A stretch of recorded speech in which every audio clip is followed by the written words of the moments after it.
What is up, Phantom fans? It's your boy, your number one source for women's basketball coverage here on Phantom Sports Industries, Jayden Simmons, and I'm here for a very, very important breakdown.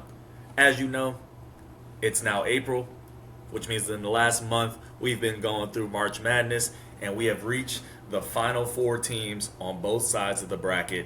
But in this video, I'm going to focus on the four teams in the women's Final Four, going through all four teams, the matchups, and what I think is each team's path to winning the national championship. If you want more sports coverage, make sure to check out famsportsindustries.com, where we have all sorts of coverage, all sorts of sports for you guys. We want to center the fans, informing you guys of everything we have going on. We have some awesome writing team and just pushing out all the content that we can for you guys. I've been taking a liking to women's college basketball specifically. I have a bunch of WNBA content loading as well. And without further ado, I'm going to get into it. What I'm going to do is go from the teams that I think are least likely and build my way up to the team that I think is most likely to win the championship, going towards their matchups and the keys that set them apart. So starting off with the fourth ranked team in my opinion, I'm going with the Texas Longhorns. They are led by sophomore forward Madison Booker, who has been an absolutely dominant force in the SEC and in the nation alike. She did walk out with the SEC Player of the Year award. And offensively, she is a monster. You know, she does everything that you need. She scores, rebounds, very good defender. Defense is what Texas really thrives at, and they have this mentality of just, outworking the other teams. In the Elite Eight, they did just beat TCU, led by Haley Van Lith, and really gave her a rough time. She struggled offensively against that team just because they have such a stifling defense. Now, of course, their matchup in the Final Four is an SEC opponent that they have already faced 3 times so far this year, being my South Carolina Gamecocks.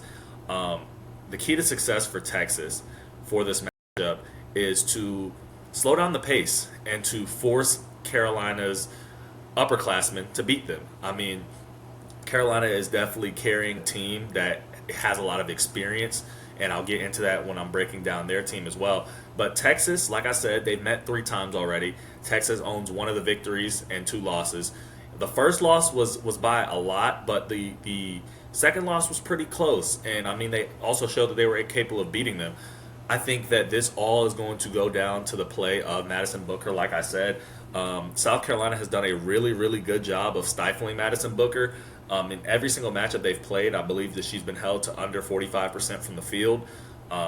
And yeah, it's really important for that sophomore to get their offense going, for them to score first and to score often. South Carolina doesn't really do too well playing from large margins behind, and we've seen several teams throw them off so far in this tournament with entering halftime with leads, but they haven't been significant leads. If Texas can go through, build a significant lead, and Madison Booker can get her shots falling while also playing their same brand of harassing defense, I think that Texas can definitely beat South Carolina. I wouldn't even say upset, because they're just such evenly matched teams. And then when it comes to the national championship, they would square off against either UConn or UCLA. I think that Texas having the experience would help them. Well, Texas would technically be the least experienced team making up the Final Four, which I think holds them back and keeps them in the 4th spot for me. But Gino Auriemma is known for saying that your depth gets you to the Sweet 16 and your star players lead you to the national championship. I think that Madison Booker is a very capable star, and she's already got so much experience for being so young. So I think if she makes that jump and she locks in, that she would be the key to leading Texas to the national championship. So with that being said, I have Texas 4th, and I'll move on to the next team 3rd, which just happens to be their opponents, my South Carolina Gamecocks. It's kind of interesting seeing that South Carolina is entering what is their now 5th consecutive Final Four, but entering with a bit of an underdog approach. Anybody that knows South Carolina knows that Dawn Staley is a legendary coach already in her own right. She has been a great recruiter, a great talent developer, and is looking for back-to-back championships. I think that this is possibly their toughest road that she's faced so far in the last 5 years. Of course, we know that the Gamecocks have 3 losses on the season. Their 3 losses are to the other 3 teams in the Final Four, being UConn, UCLA, and Texas. As mentioned before, they do have 2 victories over Texas this year, and I think that they will get a 3rd victory against Texas in the Final Four. But their key to success is really getting that bench going and getting production from their younger players. Specifically, Mylasia Fulwiley, who was a huge catalyst to their victory in the Sweet 16 against Maryland. But she was kind of on the short end in the Elite Eight matchup against Duke. Another person that stepped it up big time last year was now sophomore Tessa Johnson. Tessa Johnson went absolutely crazy in the Final Four in the national championship, contributing to that run. But she hasn't been able to match that production so far in this tournament.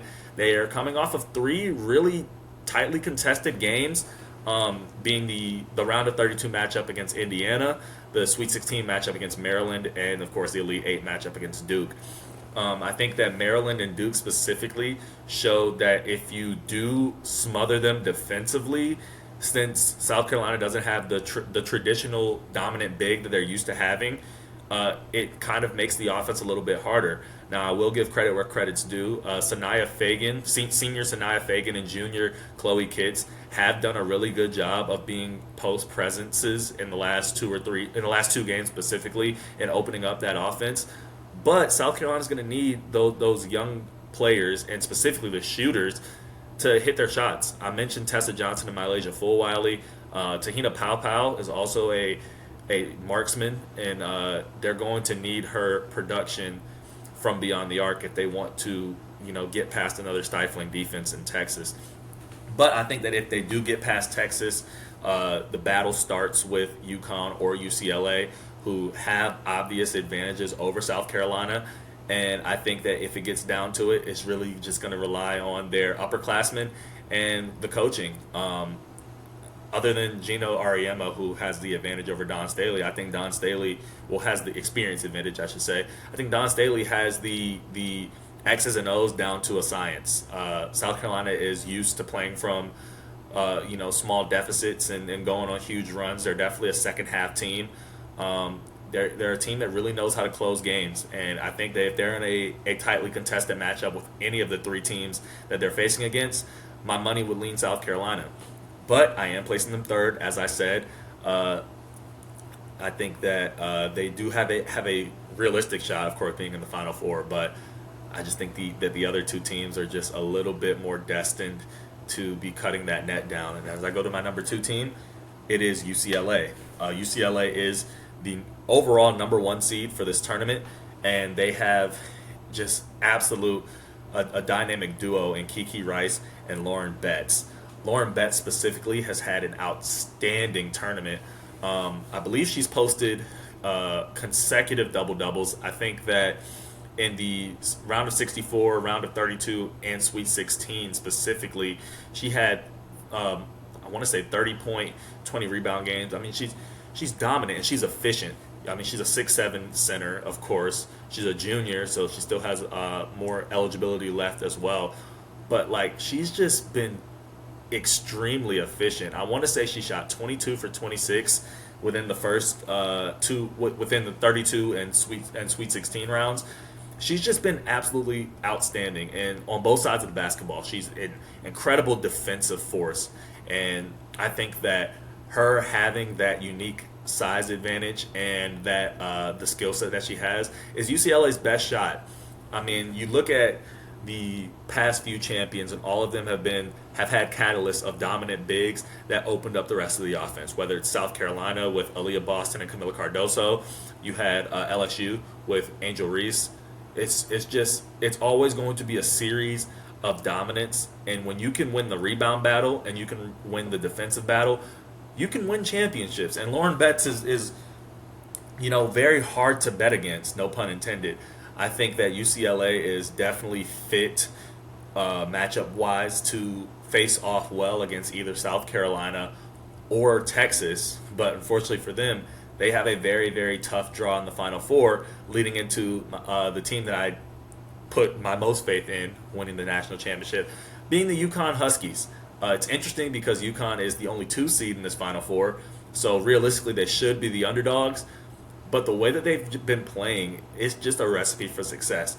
Yes, Lauren Betts is a dominant interior defender and dominant on the offensive end.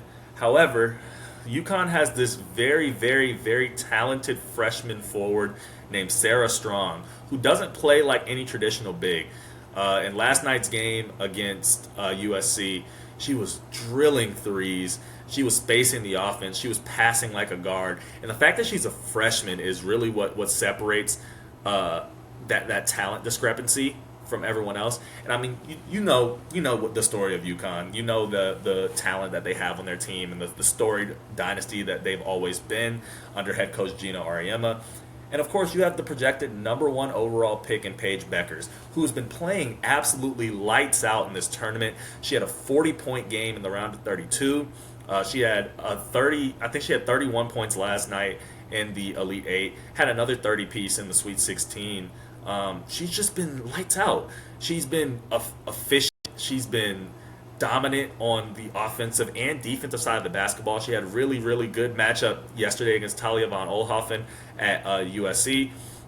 And Paige is just like, she's looking like a player that is absolutely possessed and obsessed with the desire to go get a national championship. And I think that she is by far, okay, I won't say by far because that's a little disrespectful. I think that Paige is the best player remaining in the tournament. And I think that her ability to change a game on the offensive end is something that is absolutely separates her apart from the rest of the field and makes UConn the favorite, in my opinion. Just a dominant player, a very efficient player as well. But even if you manage to slow down Paige Beckers and you manage to slow down Sarah Strong, you still have to deal with some of their upperclassmen in Caitlin Chen and Ozzie Fudd. Chen is a transfer from Princeton who just came in this year at the guard position. Just a very, very high IQ player. You always see her on very crafty backdoor cuts to the basket. She had a very tough and one finish last night, and she stood out in the Ivies. I believe she was the Ivy Player of the Year last year, and she fits seamlessly into the UConn team this year.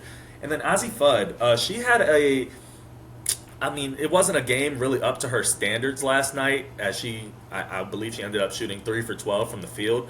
But she has shown several times that when she turns it on, she turns it on. And it's very, very hard to stop her when she gets in a zone. She dropped 28 points on South Carolina earlier this year in an absolute rout game that was considered an upset at the time. She has such a quick release, a very smooth jumper. And the UConn Huskies really have one of the most perimeter-centric teams that are remaining, and I think that is what sets them apart from every other team. A lot of these other teams are going to play a grinded-out, inside-out game, but UConn can just shoot the lights out, and I think that's what's going to separate them and put them above the rest of the field in this Final Four, because you have to deal with Paige Beckers, you have to deal with Ozzie Fudd, you have to deal with Caitlin Chen, you have to deal with Sarah Strong, all of whom are capable of exposing you both inside and beyond the arc. I think that UConn has the favorable matchup against UCLA and would be able to kind of circumnavigate their defensive stronghold with their outside shooting. And then in the national championship, they're either facing a South Carolina team that they've already beaten or a Texas team that I think is kind of just like a less dominant version of UCLA. So I think that UConn has the best shot at taking home the national championship this year and sending Paige Beckers off to the WNBA with a championship to show for it. But, of course, the Final Four is going to tip off this coming weekend on Friday with both games, and then the national championship game will be Sunday. So definitely let me know who you're supporting. I will always be rooting for my South Carolina Gamecocks, and we will see those ladies hit the hardwood this weekend. Make sure to tune in. And until next time, peace out.